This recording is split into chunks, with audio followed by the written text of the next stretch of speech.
अलंकापुरी पुण्यभूमी पवित्र, तिथे नांदतो ज्ञानराजा सुपात्र.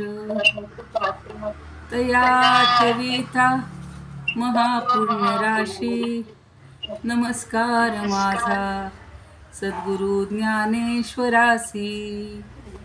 नमोऽनंताय शुद्धाय कूटस्थायात्मने नमः. प्रेमांबुधिविहाराय ज्ञानराजाय ते नमः. माधुर्यरसकल्लोला शिवशक्तिस्वरूपिणी, अमृतानुभवार्थाय वंदे ज्ञानेशनंदिनीं. ज्ञानदेव गुरु ज्ञानदेव तारू, उतरिल पहिलं पारू ज्ञानदेव. ज्ञानदेव माता ज्ञानदेव पिता, तोडील भव व्यथा ज्ञानदेव. ज्ञानदेव माझे सोय रे धाय रे, जीवलग निर्धारे ज्ञानदेव. सेनामणे माझा ज्ञानदेव निधान, दाविली निज खूण ज्ञानदेवे. ज्ञानियांचा राजा गुरु महाराव, म्हणती ज्ञानदेव तू माईसे. मज पामरासी काय थोरपण, पायीची वहाण पायी बरी. ब्रह्मदिख जेथे तुम्हा ओळंगणे, इतर तुलने काय पुढे. तुका म्हणे नेणू युक्तीची आखोली, म्हणून ठेविली पायी डोई. म्हणून ठेविली पायी डोई. ज्ञानियांचा राजा गुरु महाराज, म्हणती ज्ञानदेव तू माईसे. एक एक कडवं फक्त घेत जाऊ अष्टकातलं. अलंकापुरी रम्य सिंहासनस्थं, पदांभोज तेजस्फुरद्दिक्प्रदेशं. विधीन्द्रादिदेवैः सदा स्तूयमानं, समाधिस्थमूर्तिं भजे ज्ञानदेवं.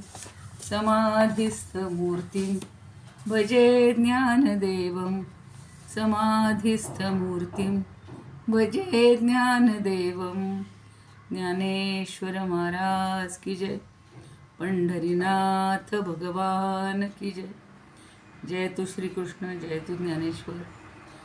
पंढरीनाथांना वंदन करूया, ज्ञानदेवांना वंदन करूया. निवृत्ती सोपान मुक्ताबाई सर्वांना वंदन. तुम्ही श्रोते जगदीश मूर्ती, तेथे माझी व्युत्पत्ती किती. बुद्धिहीन अल्पमती सलगी करीते. सर्वांच्या हृदयस्थ परमात्म्याला वंदन. 2 दिवस सारखी आठवण येत होती वर्गाची मलाच, पण घेता आला नसता तिथे कार्यक्रमात. सर्वांना आता आजच्या शुभेच्छा देते. आज कोणवार आहे? शुक्रवार ना? शुक्रवार आहे. चला ताई पटकन 2 मिनिटात सांगा तुम्ही. जय श्रीकृष्ण. हो, जय श्रीकृष्ण. शिवशक्ती समावेशन मधली 60वी ओवी आहे. बर. हा, म्हणून ऐकू येतं? हो, येते बोला. म्हणून भूतेषु आणि भवानी, वंदिली न करुणी सिनानी. मी निघालो नमनी ते ऐसे. म्हणून भूतेषु आणि भवानी, वंदिली न करुणी सिनानी. मी निघालो नमनी ते ऐसे. जसे तरंग पाण्यापासून वेगळे काढता येत नाही, सुगंध फुलापासून वेगळा निराळा काढता येत नाही, तसेच शिवशक्ती शिवाहून वेगळी करता येत नाही. शिवशक्ती हे 2 जरी भासते तरी ते एकच आहेत, एकत्वाने नांदत आहे. म्हणून माऊली म्हणतात, या शिवशक्तीला मी मनापासून अंतःकरणपूर्वक नमस्कार करतो. ते वेगळं करताच येत नाही, जरी 2 भासले तरी. बरोबर, छान. बरोबर. अद्वैतच आहे तिथे. हा, ते अद्वैत सांगण्यासाठीच वेगवेगळ्या उदाहरणातून सांगतात. गेलेला आहे. हो हो आणि मागची जी उदाहरणं होती फुलांचं, सुगंधाचं, हो. तोच पुन्हा बरोबर धागा घेऊन लक्षात ठेवायचं. आता बरोबर. नेमकं दासबोधामध्ये शिवशक्तीचा समास आहे, मी म्हणलं तो घ्यावा, म्हणजे त्यानिमित्तानं या शिवशक्तीचं तिकडं मला प्रगटीकरण करता येईल. पुढच्या ह्याच्यामध्ये कुठला आहे ताई? कुठला तो आहे तो समास? 17व्या दशकातला दुसरा समास मागितलाय मी. आत्ताच त्यांचा मेसेज बर. आला होता, तर मुद्दाम मी तो हा, हा. शिवशक्ती नाव पाहिल्यावर म्हणलं डोळे झाकून पहिला तो आपण मागूया, म्हणजे आपला त्या निमित्तानं हा अभ्यास होईल. आणि समर्थांचं मी मागे बोलले होते ना की समर्थांचे आणि हे सगळे साम्य असतात, तर आपल्याला तिकडे यातलं सांगता येईल आणि तिकडचं आपल्याला इकडे पुन्हा घेता येईल काहीतरी असं आहे. तर ते ज्या तारखेला असेल 20 का 21ला आहे काहीतरी, 20 तारखेला, 20 पुढच्या याच महिन्यात. चालेल. आता ज्ञानदेवांचं वंदनसुद्धा काय आहे, एकत्वाचंच प्रतीक आहे. म्हणजे भक्त आणि भक्ती हे एकत्वानंच नांदत असतात, त्यांच्यातही भेद नसतो. आपण पाहतो ना, भगवंतच म्हणतोय मीच तू झालेलो आहे, तुझ्यात माझ्यात काही फरक नाहीच आहे. आणि त्या णकार जो सांगितला होता त्या 3 रेघाप्रमाणे जरी रेघा वेगळ्या असल्या तरी सगळं मिळून अक्षर एकच असतं. तसं आजची आपण 32वी ओवी बघणार आहोत. त्या दिवशी 31वी थोडीशी समजून घेण्याचा प्रयत्न केला की म्हणून काही नाही पण देखता नाही आपण, नोहुनी असणे विण असणे जे. म्हणजे हे अस्तित्वात नाही असं जाणवण्यासाठी एका अस्तित्वाची गरज आहे. म्हणजे इथं काही नाही हे सांगण्यासाठी माझं, तुमचं, कुणाचं तरी किंवा जी व्यक्ती बोलते तिचं अस्तित्वाची गरज असते. आणि हे आपल्याला निश्चितपणानं जाणवलं की मग एका विशिष्ट पातळीवर आपलं ज्ञान स्थिर होतं की आहे किंवा नाही. समजा आपण म्हणतो आत्ता मला दिसलं नाही, आणि खरंच समोर वस्तू असते पण आपल्याला कधी कधी दिसत नाही. अगदी आणलेल्यापैकी असेल की आत्ता मी या 4 गोष्टी घेऊन आल्या, याच्या ती 5वी 4थी गोष्ट कुठे गेली, आणि तिथे समोरच असते. पण आधी आपण नाही म्हणतो आणि नंतर आहे. म्हणजे एकतर आयदर ऑर, आहे तरी नाही तरी. आणि ते पाहण्यासाठी आपण त्याच्याशी एकरूप व्हावं लागतं. अस्तित्वात नाही, त्याला आहे किंवा नाही हे काहीतरी जाणवणार आहे, पण कुणाचं तरी अस्तित्व आवश्यक आहे तिथे. म्हणून ज्ञानदेव सांगतात की म्हणणारा कुणीतरी मुळात अस्तित्वात असावा लागतो.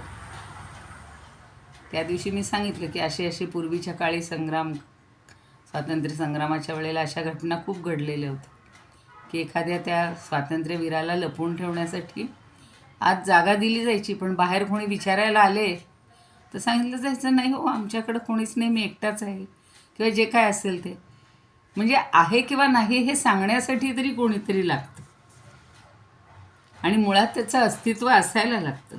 आणि शुद्ध ज्ञानात विलीन झालेला जो आत्मा आहे तो आत्मज्ञानी झाला की त्याला हे ज्ञान आणि हे अज्ञान काही उरतच नाही, त्याला जाणतच नाही. आता आपल्याला जेव्हा ह्याचं ज्ञान होईल, आत्म्याचं ज्ञान होईल, तेव्हा आपल्यालाही काहीच उरणार नाही आहे. म्हणजे ज्ञान अज्ञान ही पातळी राहणारच नाही आहे. त्याच्या पलीकडच्या तीरावर तो आत्मा सुखे नैव नांदत असतो आणि त्याचा ज्ञानप्रदेश असतो. तिथं ज्ञान अज्ञानाच्या दिवस रात्री उजाडतच नाहीत, किंवा भास आभासाचा खेळही तिथं रंगत नाही. असं छान सांगितलेलं आहे की हे नाहीच आहे, सगळा हा आपल्या मनाचाच खेळ आहे. आणि जे नास्तिकवादी आहेत किंवा जे असे नाही नाही नाही म्हणतात, पण श्रुतीनं जरी नाही म्हणलं असलं तरीसुद्धा श्रुतीनं त्यांना मान्य केलेलं आहे, श्रुतीनंच त्याचं अस्तित्व सांगितलेलं आहे. सगळी उपनिषदं तर केवळ आत्म्यालाच वाहिलेली आहेत. तुम्ही कुठलंही उपनिषद घ्या, त्याच्यातून आत्म्याबद्दलच तत्त्वज्ञान वेगवेगळ्या दृष्टांतातून, वेगवेगळ्या कथातून सांगितलेलं असतं. आणि मग त्याचं महत्त्व पडतं की अरेच्या, हे एक चिरंतन तत्त्व आहे. आपण स्वतःला उगाचच मी केलं मोठेपण घेत असतो, अशी आपली अवस्था असते. 62वी नाही 32वी ओवी बघूया. 32वीच घ्यायची आहे ना का 33? मला काय गोंधळ झाला. 32वीच घ्यायची आहे ताई. 32वीस ना? हां हां.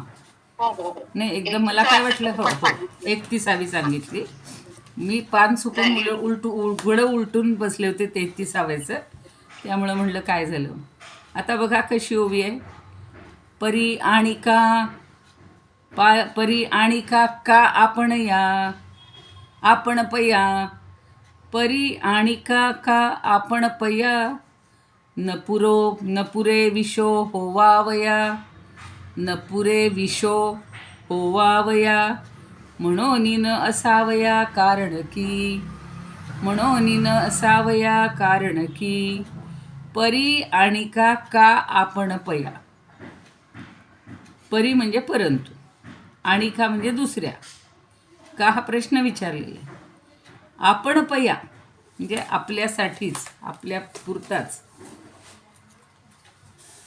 त्याचा थोडा अन्वय आधी समजून घेऊ. परी आणि का आपण या विखो हो आवया. विखो म्हणजे विषय. कुणी विशो म्हटलंय, कुणी विखो असा शब्द वापरलेला आहे. आणि न पुरे म्हणून न असावया कारण की, आपण पुरे म्हणतो तसं न पुरे म्हणजे नको, पुरं झालं. त्याचाही विषय होण्यासाठी काहीतरी कारण असायलाच पाहिजे. म्हणजे नाही असं म्हणायला सुद्धा त्याचा विषय असलाच पाहिजे. आणि का म्हणजे दुसऱ्या, आपण पया म्हणजे आपणून, स्वतःच्या. परी म्हणजे परंतु.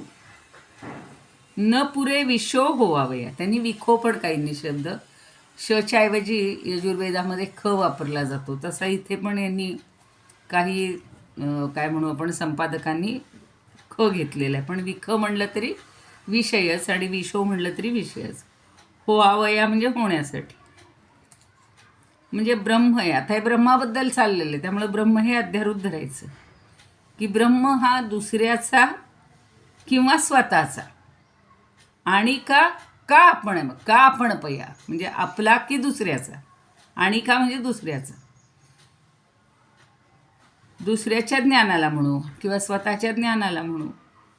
न पुरे विशो, तो विषय पुरेसा होत नाही. म्हणजेच तो स्वतःच्याही ज्ञानाला विषय होत नाही आणि दुसऱ्याच्याही ज्ञानाला विषय होत नाही. होवावया म्हणजे होण्यासाठी. म्हणून न असावया, पण तो न असावया, काय शब्द वापरलेत ना, कुठली भाषा असेल त्यांची. मला खूप विचार करावा वाटतोय की त्यावेळेला कशी चालली असेल नाही का 12व्या शतकात. आपण म्हणतो ना असायला काही कारण असतं, नसायला काही कारण असतं, तशीच ही रचना आहे. पण आपल्याला तो असावया नसावया असा आपण सहसा प्रयोग करत नाही. असावया म्हणजे असण्यासाठी, म्हणजे अस्तित्वासाठी. न असावया म्हणजे त्याचं अस्तित्व नाही म्हणून. म्हणून न असावया कारण की, पण ते नाही म्हणायला काहीतरी कारण असायला पाहिजे. म्हणजे अस्तित्व असून सुद्धा त्याला नाही म्हणणं, याच्यासाठी काहीतरी कारण असलं पाहिजे.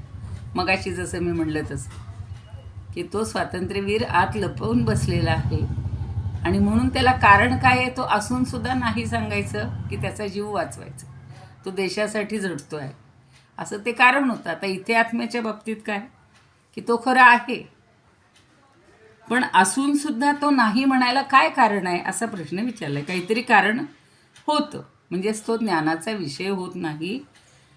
अशावरून ब्रह्म नाही असं म्हणू नका.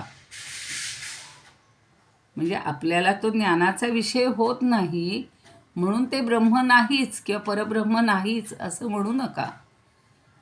म्हणजे तो विषय स्वतःच्या ज्ञानाला विषय असू किंवा दुसऱ्याच्या ज्ञानाचा विषय असू किंवा नसू म्हणून तो नाही असं म्हणू नका. आता पुढच्या ओवीमध्ये मात्र हा सगळा उलगडा उदाहरणातनं सांगतात आणि दृष्टांत दिला की आपल्याला ते जास्त पडतं की हा शुद्ध परमात्मा स्वतःच्या किंवा दुसऱ्याच्या ज्ञानाचा विषय होत नाही म्हणून तो नाही असं तुम्हाला वाटतं, असं ते शून्यवाद्यांना पटवून देत आहेत. आणि परमात्मा अन्याला तर विषय होणारच नाही, दुसऱ्याला व्हायचं काय कारण आहे. स्वतःचा विषय होऊ शकतो आणि स्वतःलाही होत नाही, त्याला काही स्वतःलाही विषय व्हायचं कारण नाही. तो सर्वांमध्ये समाविष्ट आहे एवढंच लक्षात ठेवायचं आहे. तो आहे हे महत्त्वाचं लक्षात ठेवायचं आहे. तो नाही असेल का, कशावरून, त्याचा काही आपल्याला अनुभव येत नाही, असे जे म्हणणारे आहेत त्यांच्या दृष्टीनं ते सगळं चुकीचं आहे. आता कसं असतं, आपण बाहेरचे कुठलाही विषय घ्या, म्हणजे पूर्वीचे हे घट आणि पट हे विषय सगळ्यांनी घेतलेले आहेत. तोच पुन्हा विषय जर घ्यायचा म्हणलं तर घट आणि पट किंवा घटादी बाह्य पदार्थ हे कसे आहेत, स्वतःसाठी पण आणि दुसऱ्यांसाठी पण विषय आहेत. म्हणजे विषय बनतात अभ्यासण्यासाठी, समजण्यासाठी. पण आपल्या मनामध्ये जे काही रोग नाही म्हणायचं, आंतरिक विकार जे आहेत, षडविकार, काम क्रोध आदी जे विकार आहेत, ते आतले विकारसुद्धा कसे आहेत, अंतरपदार्थ त्याला मानलेले आहे. हे घटपट हे बाह्य पदार्थ आहेत. बाहेरच्या किती वस्तू आपण म्हणजे अनएंडिंग एवढी यादी होऊ शकेल आपल्या घरातल्या वस्तूंची, संसारातल्या तर करताच येणार नाही. म्हणून ते परवा महाराजांनी जसं कल्प आणि त्यांची अब्जन, त्याची वर्षण सांगितली, तशा संख्येमध्ये आपल्याला काही मोजता येणार नाही, इतके पदार्थ आहेत बाहेर. पण ते बाहेरचे पदार्थ हे आपल्याला ज्ञानाचा विषय होऊ शकतात, पण परब्रह्म मात्र असं होऊ शकत नाही. मग आपले जे आंतरिक विषय आहेत, सगळे जे 6 विकार आहेत, काम क्रोधादी, ते अन्याचा विषय होऊ शकत नाहीत.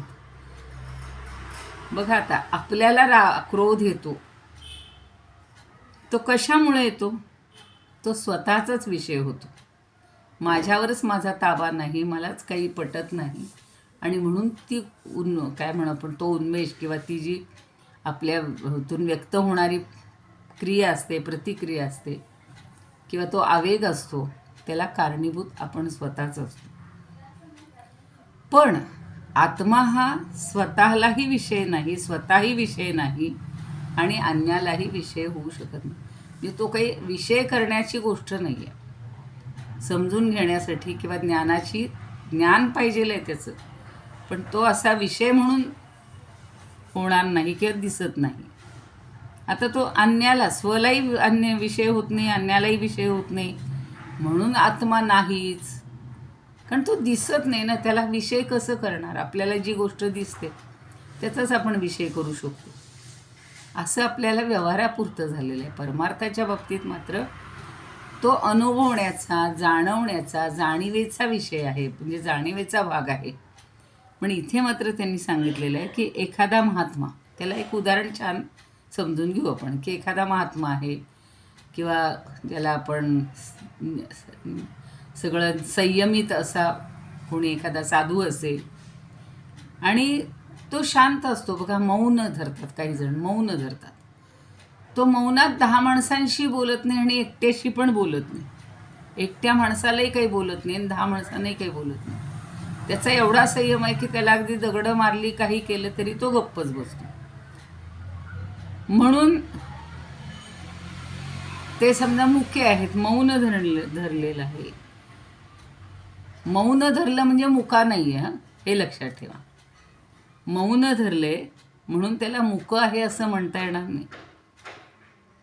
फार झालं तर काय म्हणता येईल, ते काही बोलतच नाहीत. बोलत नाही हे वेगळं आहे आणि बोलता येत नाही हे वेगळं आहे.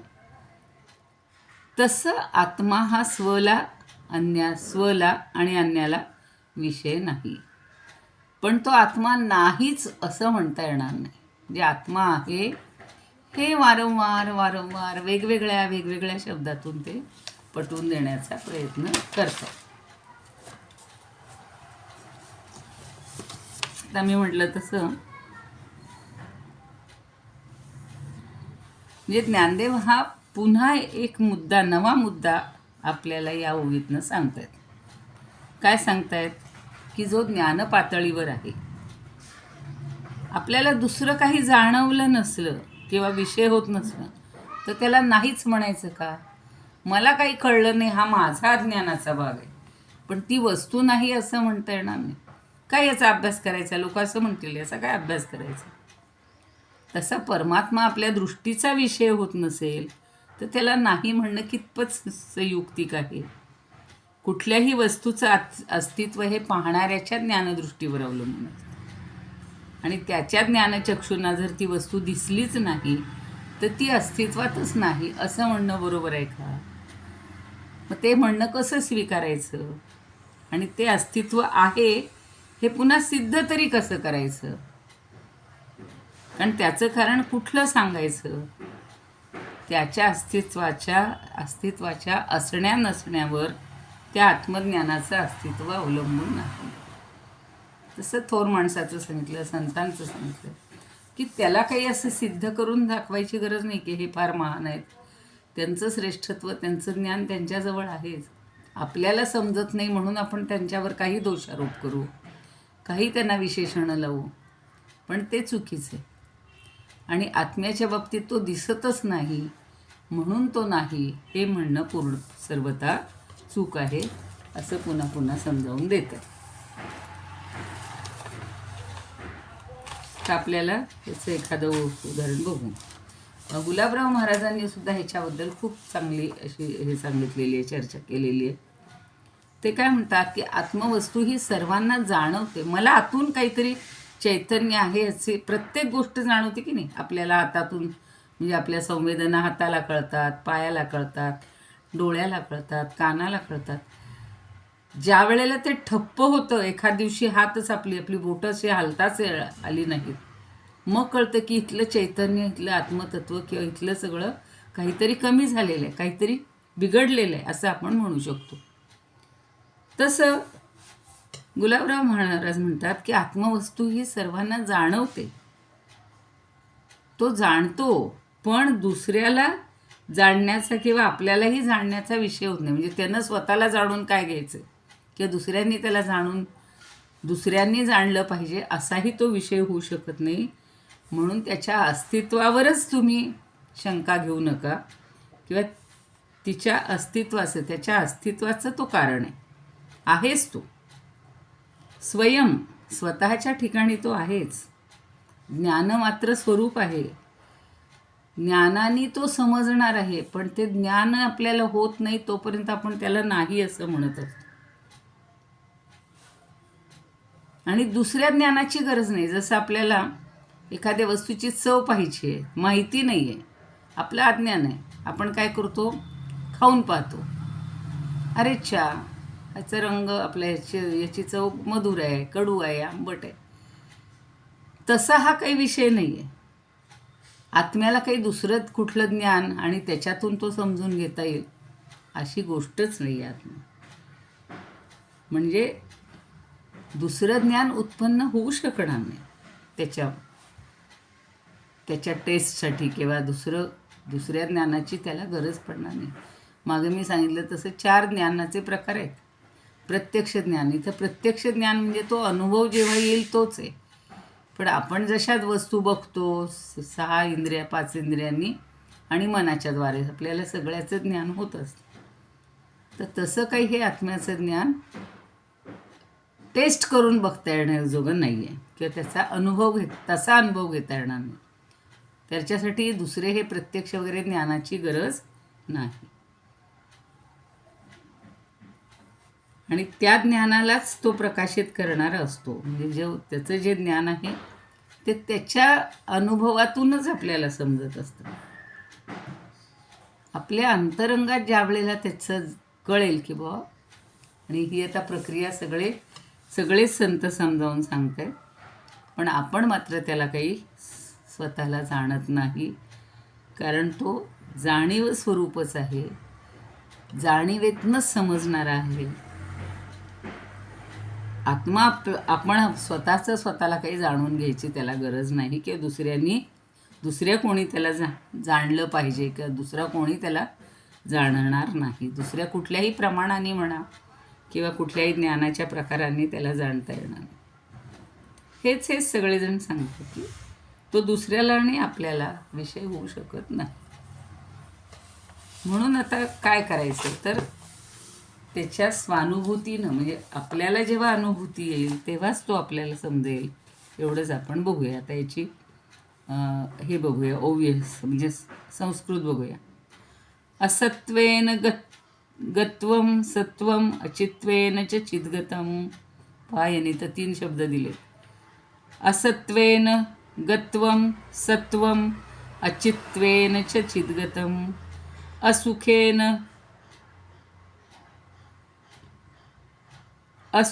सुखं तद्वत् छिष्टं किमपि तत्सुखम.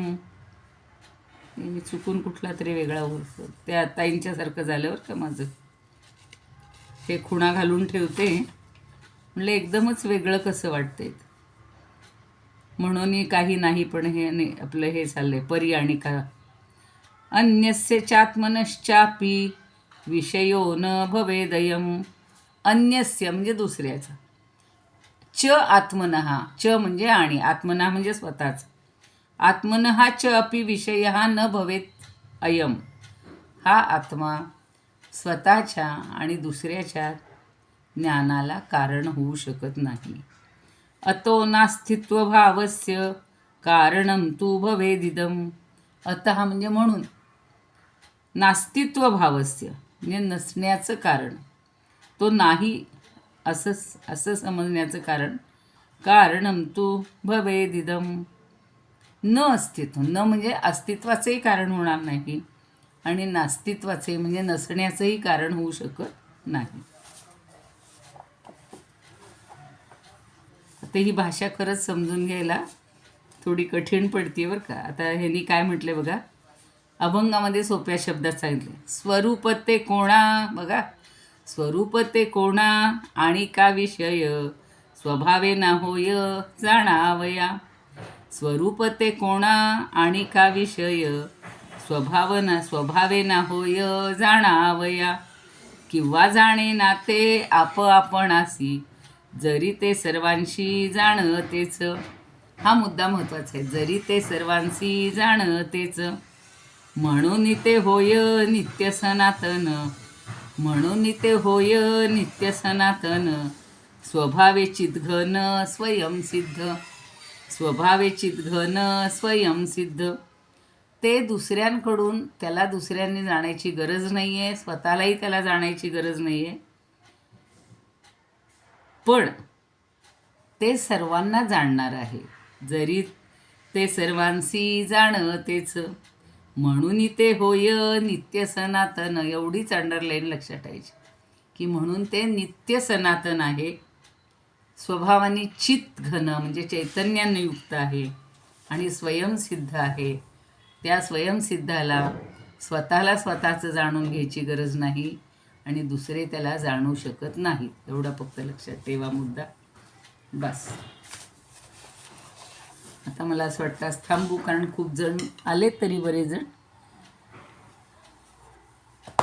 ते त्यांचं फक्त घेऊन टाकू. बी ए कुलकर्णी आपल्या सोप्या भाषेत सांगतात, त्यांचं जरा बघूया.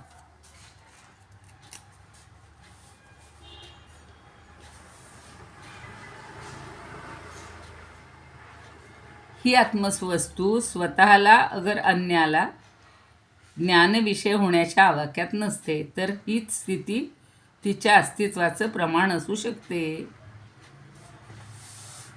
स्वतःच. आता इथं मात्र एक माझ्या आता डोक्यात असा मुद्दा आला होता की आपल्याला नेहमी, आपण स्वतः बघा, प्रत्येकानं स्वतःचं निरीक्षण करा की आपलं मात्र ज्ञान इतरांना काय होतंय हे आपल्याला फार जाणून घ्यायची इच्छा असते. म्हणजे इतरांच्या तुलनेत, इतरांच्या दृष्टीतून मी कशी आहे किंवा मी कसं आहे.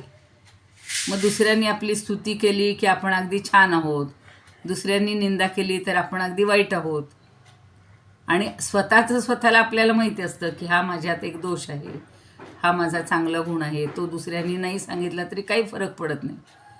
हे स्वतःचं ज्ञान आपण असं करून घेत असतो आणि दुसऱ्यांनी जे केले त्याचाही आपण विषय होत असतो. पण आत्मतत्व किंवा आत्मवस्तू तशी नाही, एवढं लक्षात ठेवूया. ताई, एक विचारायचं होतं. बोला बोला. हा, आता जे म्हणतात हा विषय आहे, हो, स्वतःला जाणून, पण आत्मज्ञान म्हणजे स्वतःला जाणून घ्यायचं ना. हो ना, हो ना, आत्मज्ञान करून हो, पण घ्यायचं. स्वतःला विषय नाही म्हणतो. हा जर विषय जाणून घ्यायचा नाही तर मग स्वतःला कसं जाणून घेणार? नाही, आत्म्याला स्वतः जाणून घ्यायची गरज नाहीच आहे. आत्म्याला त्याला स्वतःला जाणून घ्यायची गरज नाही आहे. आपल्याला आत्मा जाणून घ्यायची गरज आहे. कारण आपण देहाने आत्म्यापेक्षा वेगळे मानतोय म्हणून. आपण देहच खरा मानतो, ही आपली आयडेंटिटी ही वरची सगळी आपण मानत असतो. अजून आपण आत्म्यापर्यंत कुठे 100% पोचलेले आहोत. हा, ते अज्ञान म्हणून ते हा, काढून टाकून हा. आत्म्याचं ज्ञान करून हा घ्यायचं असं हा आहे का? हा हा मग स्वतःचं ज्ञान करून घ्यायचं. पण त्याला गरज नाहीये त्यानंच ज्ञान करून घ्यायची, गरज आपल्याला आहे. कारण खरंय. देहरूप म्हणजे आत्म्याला गरज नाही, आपल्याला हा आत्म्याला हा जाणून घ्यायचंय. हा बरोबर असं आहे. का तो ताई? हो हो असंच आहे, असंच आहे. हा.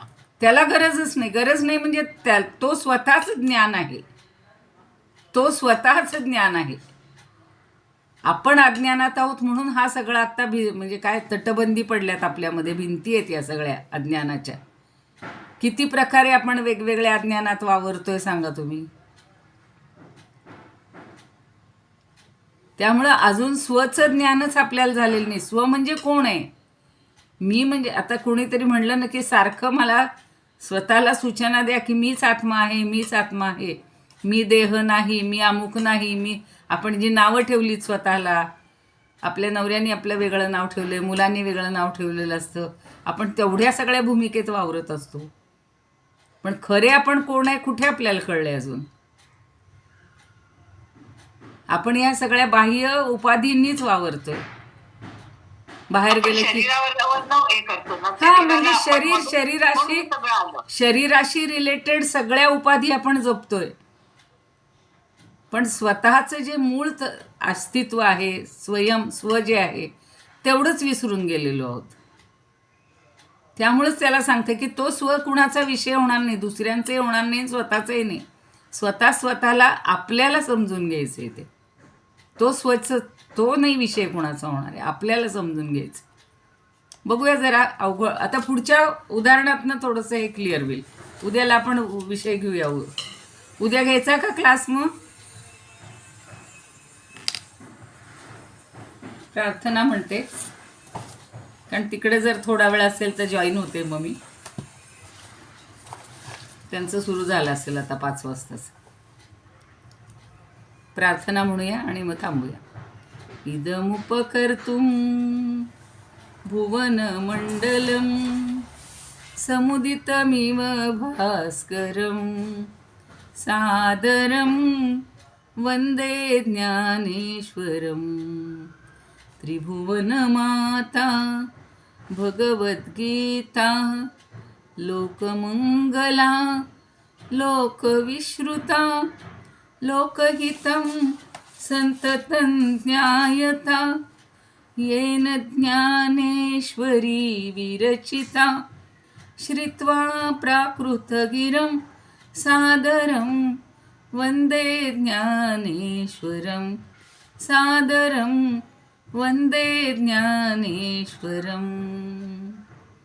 गीताशास्त्रं क्वाम्बुधिकल्पं नमन्तदीयं वयःक्वचाल्पं विषयविपदां व्रात्यमनल्पं वाग्यज्ञेन च येन भूषितं सरस्वती मंदिरं सादरं वन्दे ज्ञानेश्वरं सादरं वन्दे ज्ञानेश्वरम्.